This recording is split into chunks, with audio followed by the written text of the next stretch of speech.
Finally সঞ্জুদার girlfriend পেয়ে গেছি। অনেক কষ্ট করে ইকো পার্কে এসে সঞ্জুদার গার্লফ্রেন্ডকে পেয়ে গেছি।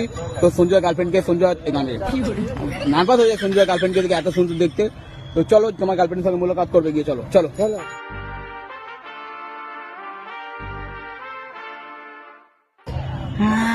মিঠুন দাদা, দাদা কাঁধে হাতে, কাঁধে হাতে, ভালো করে এদিকে তাকা, জিজ্ঞেস কেমন আছে জিজ্ঞেস কর, ভালো আছো? ভালো করে। হ্যাঁ, ভালো আছি তো। আমি ভালো আছি। তুমি? তোমাকে যাতে ভালো করছে, তোমাকে বাড়ি থেকে ডাকছে। হ্যাঁ ভালো আছো? জোরে বল, কথা বল। কত বলবে? কতদিন পর দেখা হলো? দুদিন কথা হচ্ছে। হ্যাঁ ঠিক ঠিক। এটা তোর কি হয়? হ্যাঁ, এটা তোর কি হয়? দাদিম ডার্লিং। এর নাম কি, নাম কি? মালিক। মালিকা। চুম দিয়ে দে, ভালো করে দেখ, মুখে ঠেকিয়ে দে। হ্যাঁ চলো চলো চলো, চলো। টাটা করে দাও। ফটো তুলবো মানে